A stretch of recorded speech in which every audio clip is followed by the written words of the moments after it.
Thank you for joining another Program One webinar. Obviously today we've joined with none other than Antoni Davis-Phillip from the Signify office. So yeah, we're just gonna go into the typical day-to-day of a recruiter, what to expect coming into the industry, and then we're gonna go over to my guest here to kind of discuss, his personal journey into where he is today. For him to give any pointers, tips, advice on, anyone looking to get into the industry, hopefully Signify, how they can kind of carry out their interview process and hopefully secure themselves that role. So yeah, we'll just get straight into it. So I'm gonna go through this document quickly just to kind of go through a typical day to day. So, recruitment is a very fast-paced environment. It's a career where you are going to get rewarded for the hard work that you do put in. So, if you look across the 13 partner agencies, there's a lot of reward opportunities from monthly lunches, quarterly top performers clubs, super trips. That's obviously something that I assume everyone look forward to, those super trips. So there's a lot of incentives put in place to reward top performers in their companies. Career development opportunities as well. Every company, they definitely have that kind of career plans set in place for their employees to, get maximum career growth out of them, to kind of put in that plan to reach their potential, from their learning and development plans as well.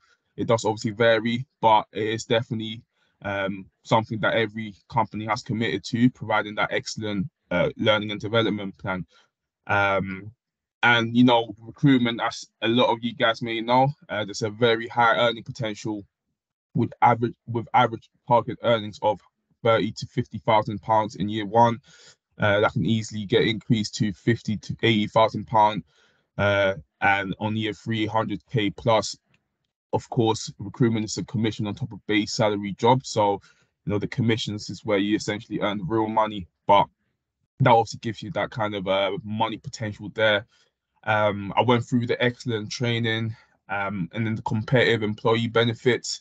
That's obviously, I'm speaking on behalf of all companies, but if you do dive deep into each one, they can definitely go into that in more detail. So I just wanted to just cover that briefly and just to get into what a typical day as a recruiter looks like. So, like I said, recruitment is it's a job where it rewards hard work. So on a day-to-day, it is very fast-paced. Antoni will tell you firsthand that you do obviously have a lot of calls every day that you need to get through. On a weekly basis, targets are kind of put in place to make sure that you are on track, make sure that you do reach your full potential. So essentially, a recruiter, your main aim is to be the middleman of a candidate getting placed at one of the vacancies that one of your clients have. So if you look at that kind of 360 side, your kind of day-to-day involves winning new businesses. So a lot of cold calling, meeting and networking with key clients. So that confidence to kind of reach out to people that you've not necessarily spoken to before is definitely key in order to be a successful recruiter. Developing client relationships, sourcing candidates. So a lot of headhunting, advertising, and networking, utilizing companies' databases. So LinkedIn is definitely a popular one. So trying to find the best candidates in the market to fill the job roles that your clients have. A lot of that kind of relationship building alludes back to vetting candidates. So speaking over the phone, making sure that they are suitable for the roles that you put them forward to, matching the candidates with the client's needs. So that just kind of summarizes what a day-to-day looks like. And, I'm going to go over to Antoni in a bit, so he'll tell you a bit about his personal career. But just kind of give you the real as well. Recruitment, it does come with its downs as well. That resilience aspect is something that a lot of recruiters have, all recruiters have, kind of overcoming those difficult moments. Of course, I just went through the incentives and the highs earlier, but there will definitely be moments where you're gonna have to overcome, tough moments, difficulties. Stuff might not go the way you planned. It's about how you overcome those and kind of move on to the next opportunity, because essentially it is a very fast-paced environment. So yeah, that's just kind of a heads up of what to expect coming into recruitment. So in terms of what the recruitment firms are looking for, so looking at these kind of sentences, if you identify with any of them, I would definitely recommend recruitment as a career path for you. So, do you want a challenge? Do you want to be able to progress your career quickly? Are you very money motivated? Do you want to be rewarded for your hard work? Are you excited by the idea of uncapped commission? Do you want to work in one of the UK's biggest industries? Do you want to work in a dynamic and exciting environment? So, those are a few sentences that I want you to ask yourself. If you do identify with one of more of those, I'll definitely recommend recruitment as something for you to pursue. So yeah, that is just a kind of brief overview of what to expect coming into recruitment. I'm now gonna move over to my guest here. So, Antoni, pleasure having you here. Yeah, thank you very much. Thank you. Good, good. So what I'm gonna do, I'm just gonna kind of just go over your personal career, journey Sure. getting into recruitment, and kind of I want to give the entry levels an insight of what to expect and kind of tips on how to conduct themselves in these interviews. So let's Sure. start from the beginning. What Okay. were you doing prior to recruitment? Kind of take me back to your education days. Yeah, I can take you back. Excuse me. So it was a typical sort of very active child growing up. Always taking part in different activities, always taking part in sport. So everything I did sort of prior to recruitment was sports related. Um, I played competitive sport from a sort of very young age, sort of making a lot of national finals in athletics, playing high level football. My first sort of job after university was sport. University, I studied sport, did masters for sport. It was so everything was sort of sport related, sort of that typical. Not too sure what I want to do with my career, but I know that I enjoy sport. I know that I want to go to university. I know that I want to sort of go down that route. So typically, what do? You pick a sports course because that's sort of what you know. So I Yeah, was always, yeah, I always had the intentions of sort of going into some sort of sports related industry. And actually, so I moved up to Manchester in 2013, and that was to work for UK Sport, to join the GB Taekwondo Academy. So I always sort of had that intention that it's going to be sports related. Can I be in some sort of governing body? Can I be something related that's going to link my passion into a career? So before recruitment, that was a path that I was taken on. That took me up to Manchester, and yeah, it was I really enjoyed that sort of part of my side, my young days, taking part in sport, working in yeah. sport. I said that was a dream, I guess essentially that's where the path that led me. Yeah, no, I love that. I love that, and I love the way you kind of been involved in a lot of sports from Mm, early. Me being in the industry for a while, I kind of recognize that similarities and that kind of correlation between sports people and recruiters. It definitely goes hand in hand. So, talk to me absolutely. about kind of the skills that you've learned from your sports days and how that kind of transferred into you being a recruiter today. Yeah, it's interesting because when I was actually sort of applying for recruitment jobs, is that typical? I don't want to use a cliche line, but it's almost like I fell into it. And it's interesting because I'd reached a point where I sort of needed a change, and sort of the role was in sports, although it's a fantastic role, not essentially paying that great.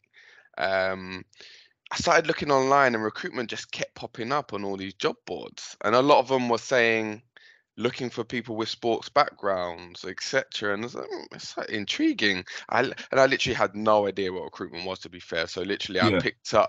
I picked it up as I was going. I sort of met with a rec to rec at the time. Didn't even know it was a rec to rec that I was going to see. That I didn't even know that she was going to interview me. I thought it was just sort of a friendly sort of meetup.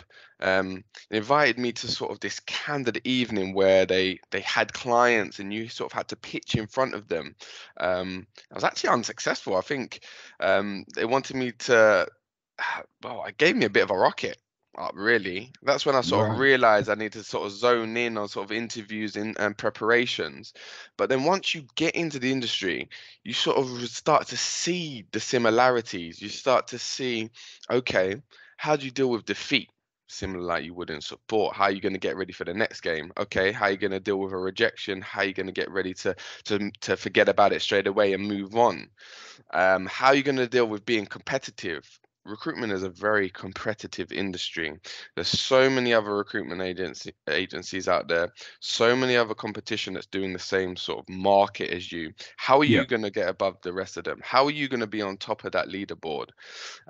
So it's all of that sort of that wanting to win, that resilience, the not being knocked down by defeat, that actually link very much to someone that's come from a sporting background, because those similar characteristics are going to be needed for someone to be successful within the recruitment industry, which is why you do see a lot of people come from sporting backgrounds, and that's Yeah. why you see a lot of people that have come from sporting backgrounds do so well in recruitment. Definitely. Definitely. And obviously, you had no idea what recruitment was, when you first got introduced. And, recruitment is, there's always a stigma with, you have to come from a sales background or you have to come from the top universities. So, talk to me about kind of what made you stand out in these interview processes. Yeah, again, like I say, when I first went into it, maybe I wasn't standing out so much. Maybe I was just sort of so casual or not sort of understanding the how serious and how sort of demanding this sort of process is going to be. I think it was only sort of after a few rejections maybe then I thought, okay, what do I need to do? What is it that I'm going to have to sort of change and sort of really sort of not only up my interview sort of ability, but also prove that once I get into a role that I'm wanting to do this, I'm willing to sort of be in this for the long term, and this isn't just sort of a short crossover. So I feel it was really sort of some of my things that stood out was really sort of I needed to make sure I was confident in my ability, but not too overconfident. Yeah. Needed to make sure that my skills and experience could come across, but also show that these skills are going to be transferable and are not sort of one dimensional. How can I go? How can I go from being sort of in this elite sport environment where I'm on the move, where I'm all traveling all around the world, to essentially I'm going to be at a desk in a desk job in an office, which is a big environment. So I had to sort of be able to demonstrate that I could bring this across. Now, now we like you mentioned about people coming from sales background. I come in recruitment. You see people from all different backgrounds. I work with people that have come from sales backgrounds, people that have come from sports backgrounds, people that are straight from uni, people that have come from maybe medicine, Yeah. medical, health. Um, you and some of these people are fantastic, no matter what industry they've come from. It's all about the soft skills. Have you got what it takes to want to win? Have you got what it takes to sort of stick to a process? Have you got that sort of hunger to be resilient? It doesn't really matter. And I guess that is a really good thing about working in recruitment. It doesn't essentially matter what industry you've come from. It essentially doesn't matter how much experience, how old you start in recruitment. I guess by the time I started, I think I had turned 25, 26, which in some cases it could be seen as quite old. In some cases it could be seen as quite young. So it's Yeah. not it doesn't really matter how much experience, how much skills, what industry, how old you come into the industry. It's all about showing and demonstrating that you have what it takes to want to be able to succeed. Definitely. Definitely. And, you mentioned that, you didn't get your first opportunity, your Mm. first interview, you said you failed. And I guess that resilience piece got tested early because, Yeah, you absolutely. know, a lot of candidates, they find that, you know, that first interview don't go to plan, and it's kind of like, you know, the end of the world at that stage. So, you know, talk to me about, you know, looking back at those interviews, what did you implement into your next one that you felt like, yeah, I probably didn't do so well in the last one. Yeah, I guess every interview that you have, especially when you're just starting out, either interviewing for the first time, if that's straight after a college, university, going into your new career, or starting out in a completely different industry, every interview is going to be a lesson, and you need to sort of take snippets of what happened in that first or first few interviews that didn't go so well, and making sure that you make improvements. I think for me, um, I can, especially going into recruitment and talking about that specific scenario. I can remember I made a comment that maybe sounded like, "Oh, I'm not too serious. Oh, I'm a bit too casual here." But I think maybe it was potentially the way I worded it, along the lines of dealing with stress and maybe coming across too casual. But essentially, to the next time, making sure that my way of dealing stress doesn't affect my performance. I leave things on the doorstep, and sort of it's a new day. So it was all Yeah, about learning the way I sort of phrased an answer to a question, and made sure that the next time that it came across and I articulated it a lot better. yeah, no, I love that. So, you know, you definitely, you know, put your mind towards recruitment at this point, and Yeah. you know, this is something that you're wanting to pursue. So, talk to me about that first job then. You know, first introduction to recruitment. How was it? Was it like you expected, or was it completely different? No, I guess essentially it was like I expected. It was, I guess the industry's changed a little bit now. I think going into maybe my seventh year within recruitment, which sounds crazy, and I guess the recruitment's changed and moved Professional. on. Yeah, it's moved on a Yeah, little bit, even from when I started. So when I talk to people that have been in sort of the industry 15, 16, 17 years, you think, wow, it must have changed a lot since then. So we were still very much shirt and tie, full sort of smartly dressed. You work long, and you work long hours, which was just a thing there. You wouldn't dare. I can remember my manager at the time said to me, and it always stuck with me. You don't dare leave before your manager. Don't you dare leave. So as a sort of trainee, someone coming into the industry, we had to work hard. If you wanted to learn the skills, if you wanted to sort of achieve well, if you wanted to sort of get up and running as quickly as possible, you had to put in the work.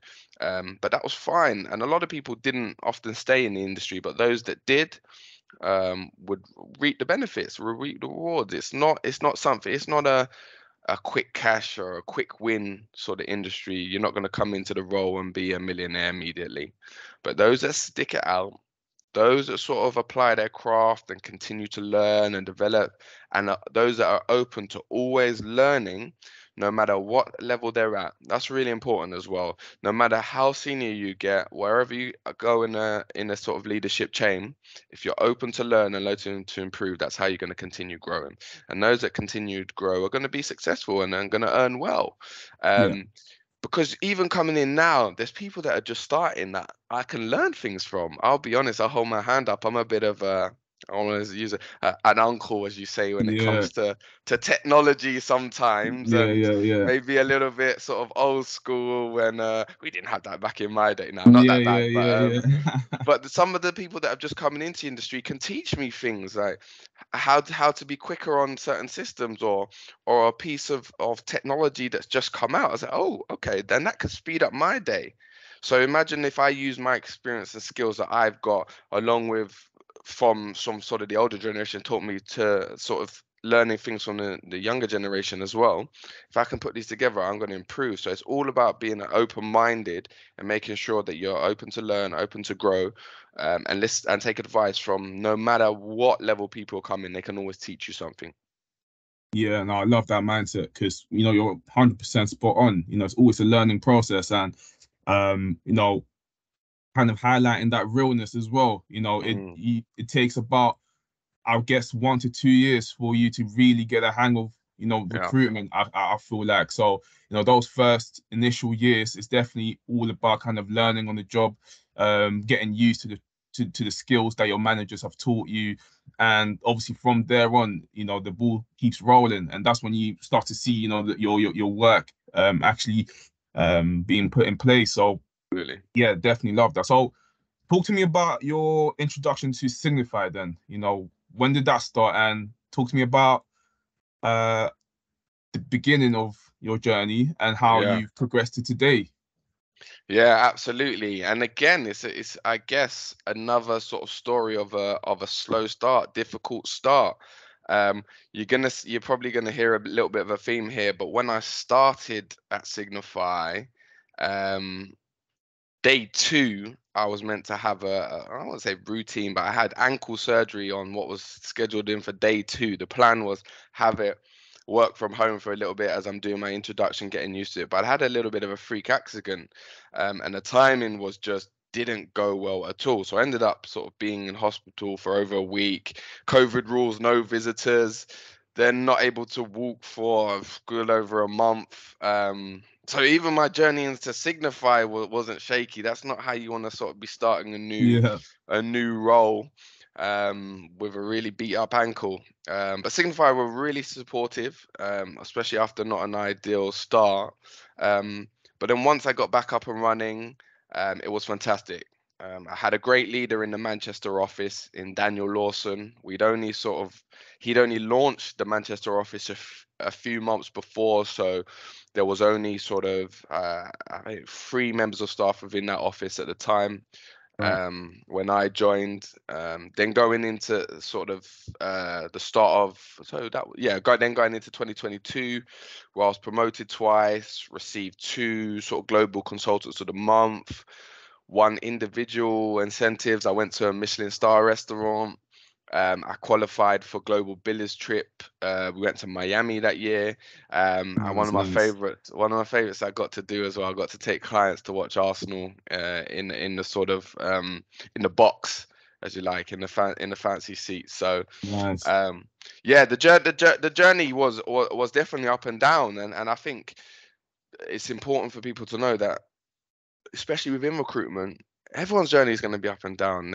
Yeah, You don't speak to anyone now who's been in it over 3, over 4, over 5+ years, who it's just been plain sailing. Whether that's been from on a personal level, life happens. It's not a fairy tale out there. In my case, injuries, surgeries, a lot yeah, of sort of time off from sports injuries, whether it's personal things going on, whether it's within work, people struggling with their market conditions. As you know, we had COVID where it put everything sort of all over the place. We've gone through recessions over the years, which put things all over the place. Nothing is going to be plain sailing. And yeah, if you start well, I'm sure there'll be a blip at some point. If you've come off to rocky starts, I'm sure you're going to have highs at some point. But the most important thing, and which was part of my journey at Signify, is to stick with it, and just be very resilient to whatever comes, whatever scenarios, inside, outside of work. Just know that there's going to be ups and downs, and you gotta fight through that in order to sort of see the sunshine at the end. yeah, no, definitely. And it's interesting that you highlighted that kind of rocky start because, Mm, not to talk bad about any companies, but you'll definitely find a few agencies will kind of want that, hit the ground running, kind of start from their employees, and yeah, kind of wanting to be on their A game from day one. So talk to me about you know, how well received, Signify was when you joined, and how they help support you into kind of getting into the swing of things, and kind of just getting your career started, because I assume that they were a massive help, in the yeah, beginning. yeah, absolutely, absolutely. Really sort of welcoming when you join. There's a few things that sort of really stand out about Signify, and I think certainly one of them, I know a lot of people would probably say this, but the company culture is fantastic. It's a company you're willing to do things for. You're willing to sort of go above and beyond for. And that mindset only comes from feeling a part of it, feeling valued. You want to achieve for yourself, but for the company overall as well. We have offices in 4 locations, and you wouldn't believe that a lot of people haven't met each other, or a lot of people have only met each other once, because there's that culture where everyone speaks to each other, everyone promotes each other, everyone sort of celebrates achievements.